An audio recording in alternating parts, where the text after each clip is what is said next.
Welcome to the Bravely Connected podcast. I'm your host, Connie Jakab. This week, I am excited to be coming to give you some bullying strategies. Now, whether you're in a school, whether you're in a workplace, this is based on a presentation I gave to the parents at Captain John Palliser. Hey, everyone who's joining from that school. I wanted to pass on to you some tools that I gave them because a lot of times we are approaching bullying in a completely wrong way. Now, I don't mean that in a bad way. If the way that we were approaching bullying was working, well, we wouldn't be having this conversation. For 25 years, I have spoken in school assemblies. I have done numerous anti-bullying campaigns. I've spoken at Pink Shirt Days, and I'm not seeing the change that we're all looking for happen. So how are we going to get there? Well, I'm going to teach you how to use my Bravely Connected method as a way to bring these kids, these bullies, closer. So we're going to start with the first step in the Bravely Connected method, which is to attune out. Behavior is always communication. We as the adults or as a society, we see the behavior of bullying. That could be leaving people out. It could be calling names. It could be violence. It could be threats. It could be social media comments. All of those things are classified as bullying. That's the behavior. And we as a society, we love to go after the behavior, but that's why we still have bullying. We're not getting underneath behavior. Behavior is always communication. No one ever taught me, how do you get underneath behavior? If you've heard that statement, behavior is communication, I'd like for you to ask yourself, has anyone ever taught you really how to get underneath behavior? Well, I want to give you 3 steps how to get underneath a bully's behavior and how you can coach your kids, your students, or anyone around you to move past just the behavior itself and get to where we're going to get to some transformation. Let's actually notice the behaviors. Now, we've just done that. Things like leaving people out, being rude, calling names, having Snapchat conversations that don't include you, that talk about you. These are the behaviors. Now, how do we get underneath that? Well, let's go to question number 2. What is the person thinking that is doing these behaviors? What do we mean? What are they thinking? We never know what anyone else is thinking, right? That's true.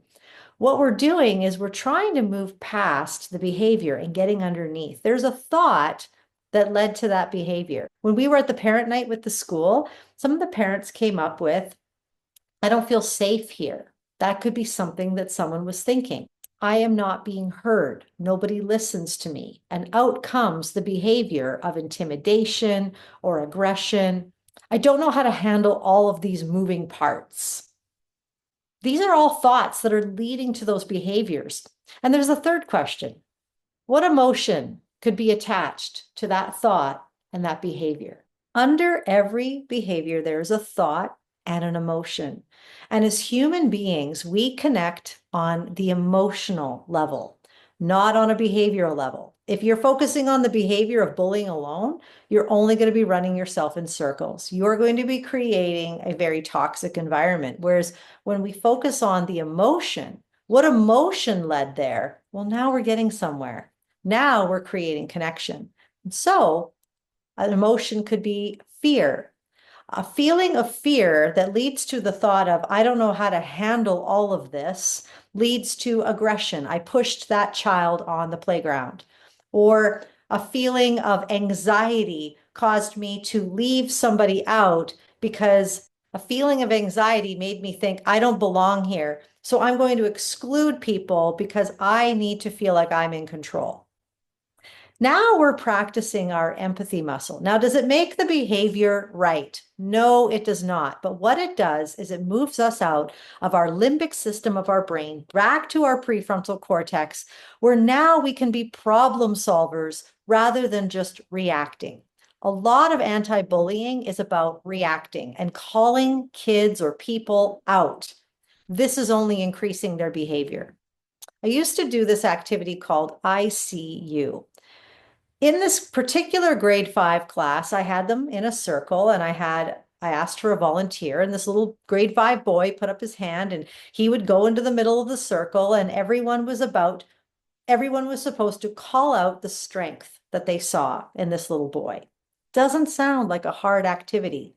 Let me tell you, post-COVID, This activity I have brought back slowly after being with a school for about 3 to 4 days of building social, emotional, and relational resilience skills. We are not there as a society anymore.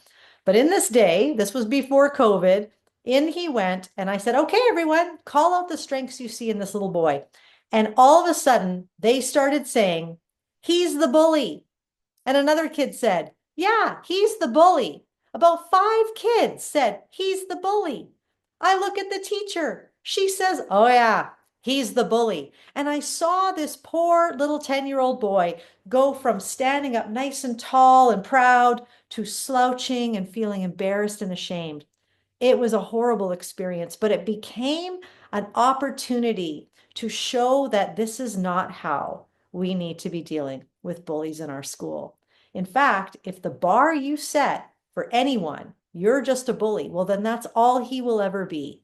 What we name people is what they become. And so there was an opportunity to teach them in this moment to see something different in him and to start practicing those empathy skills. Well, there's some thoughts there, there's some emotions there, but what else is he? And so they started to call out the strengths that they did see in him. And I watched this boy go from slouched, embarrassed, and ashamed to standing up tall again. This is the power that we have when we start practicing our empathy muscle. You see, underneath every behavior like bullying, there's those thoughts and emotions that are leading them there. And if you can get to that place, you're doing really good. Because underneath those come from core beliefs and memories and values and wounds. This little grade 5 boy already had core beliefs that he believed about himself and memories that had shaped the reasons why he was practicing this bullying behavior, heart wounds that had happened. Like, again, it doesn't mean that it was okay, but what it means is that we have to go deeper. Being able to attune out and teaching our kids to do the same. I would encourage every parent and every teacher listening to this podcast to go through and ask students every day to notice behaviors. What are some of the behaviors that we're noticing? On the way home from school, ask your child, so what were some of the things that kids were doing in school today? Well, Sally threw all the things off the desk. Well, what do you think she was thinking? I don't know what she was thinking. It's like, oh, let's just imagine for a minute. What could Sally be thinking? Now, what do you think she was feeling? You see, social emotional skills, they're not taught, they're caught. And they're caught by continuously coaching ourselves to think in this way because we don't naturally think this way, do we? No, we naturally instantly think there's something wrong with that person. Fix that behavior, call it out. I need to call the principal. I need to make sure I'm going to call that person's parent. And we don't know how to have conversations. And so this attuning out process helps me move out of my reactive brain, where now I can start to practice empathy. Now, I want to move into the second step of the Bravely Connected method because this is going to become a communication tool so that you can talk to the bully or talk to the other parent or talk to the principal. So the first step in the attune in process, which is the second step in the Bravely Connected method, is what is your resting emotional state? So what do I mean by that? When your child came home and told you that Sally's been bullying them, what is the emotion that strikes up for you? One of the things that I had to get over as a parent was when my kids came home to tell me that someone had hurt them or done something to them, I was hearing their experience through my perception and my stories. See, I was bullied as a girl. As a girl in school, I was bullied for being a bigger girl. They called me Connie Chunk. Now, I thought everyone called me Connie Chunk. And so when my kids came home and said that they were being bullied, I was instantly put back in my grade 8 self. And that grade 8 girl that could never seem to speak up for herself was now going to rise up as a 50-year-old woman and go and tell that kid what I think or their parents, because now I have more self-confidence. But we have to be careful that we're not just seeing our kids' experiences through our own lens. So I need to identify my resting emotional state. furious, angry, frustrated, anxious for my child. We need to name those emotions because they are the storm inside of us in that moment.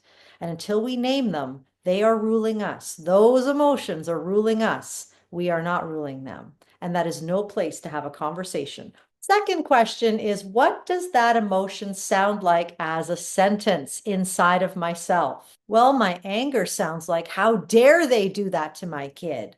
Someone's going to have hell to pay. These are the sentences. This is your subconscious mind. And when you name and you notice your sentences, you are becoming emotional intelligent. The third question I ask myself is, what behavior is coming out of me as a result or wants to come out of me as a result?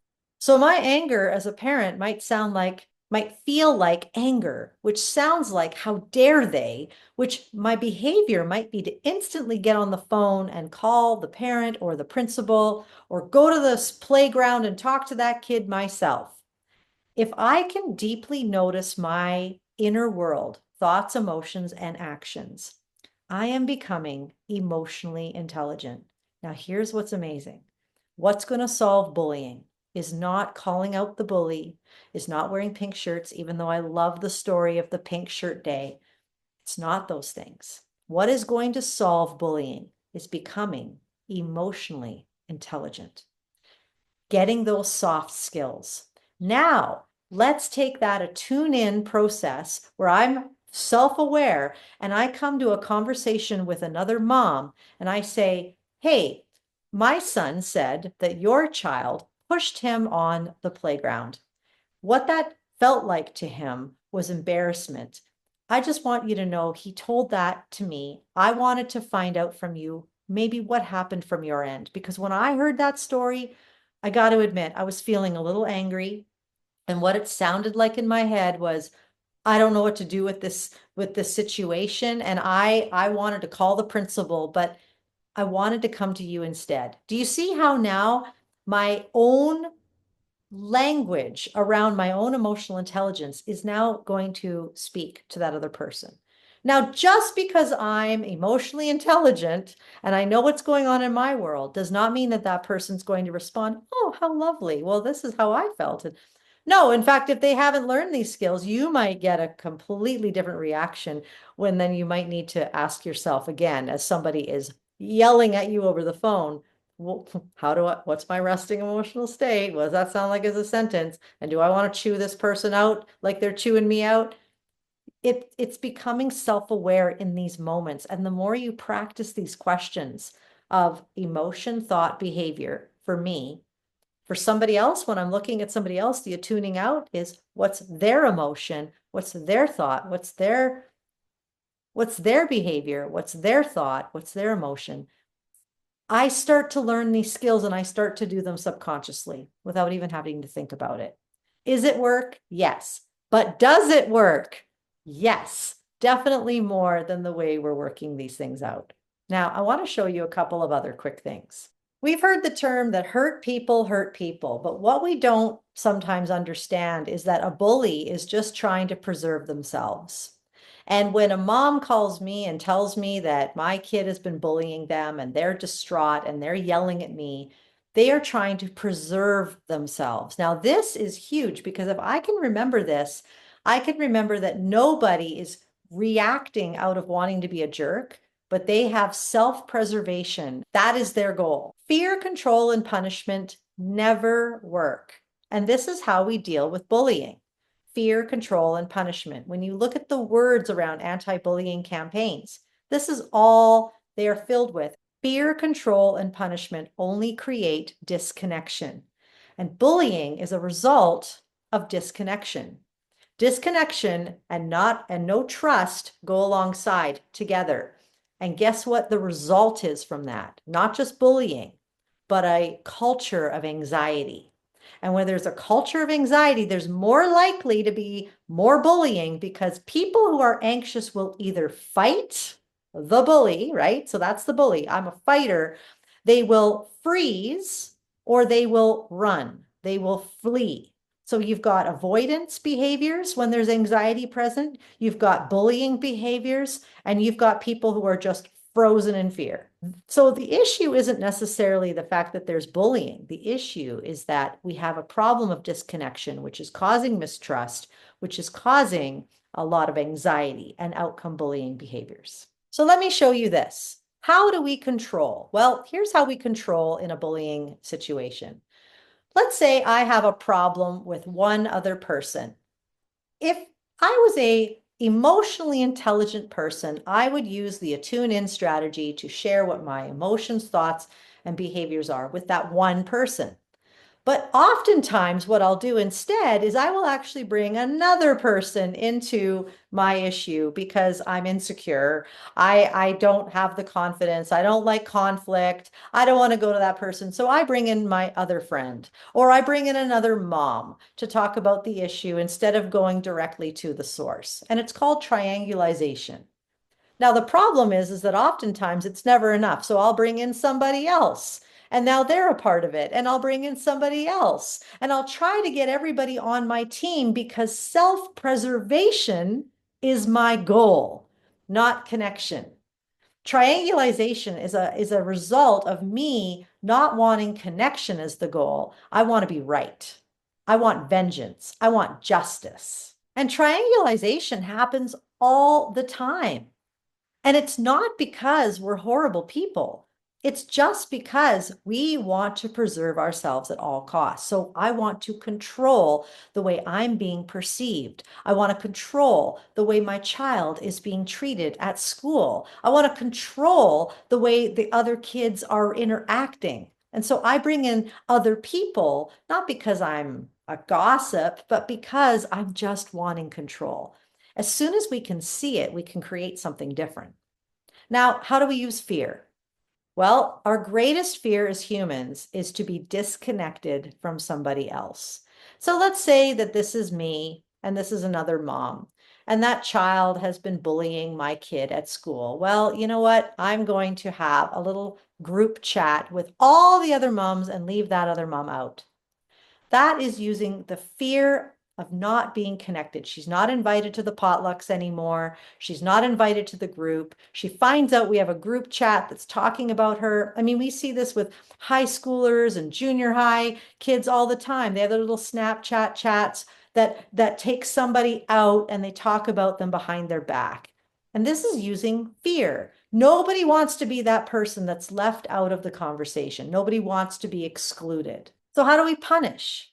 This is you, this is somebody else. We often punish with disconnection. I will build a wall that leaves you out of my life. Now, I have many other podcasts where I talk about the inner circle and the outer ring, and I'm not going to go into that right now, but there are ways to create healthy boundaries that keep toxic people away from you, but we don't build the wall. This is punishment. I punish you with my disconnection. We take that child and we call them the bully in front of everyone, or we treat them poorly because they're behaving bad. This only is punishment. Our challenge is to move from retribution, this retribution model, to moving towards restoration of relationship. This is where bullying is going to decrease. Instead of fear, control, and punishment, what if we replaced those with connection, boundaries, which are still important, and discipline? Discipline means to teach. So punishment is different. Punishment is sending someone away. Discipline is, hey, I'm going to come alongside of you and I'm going to teach you the way that we do things around here. There's this call for us to move from safe spaces to brave spaces. Now, this is a provocative statement and on purpose because I want your brain to shake a little bit. A brave space is still a safe space, but let's talk about what's the difference between a safe space and a brave space. Well, a safe space is where self-preservation is my goal. And so we have all kinds of bullying and anxiety because I'm not out for anyone else but me. And we focus on what divides. We call the bully out. And we ask the school or the workplace, you must create belonging for me or my child. That's your responsibility, not mine. And therefore, we have low trust. We expect everyone else to change. And now we have an anxiety-driven culture. Whereas a brave space, we make connection the goal. We focus on what's common. We attune in, we attune out, because I create belonging for myself. I teach my child, I teach myself how to be emotionally intelligent and manage myself. And therefore, now there's high trust because I'm managing myself. And now we have a whole system where people are working in their beautiful autonomous ways and connecting on a braver level rather than just on safety. A powerful person knows how to manage themselves. There was more that I covered with these beautiful parents, but I'm going to leave it there right now because that was a lot to chew on.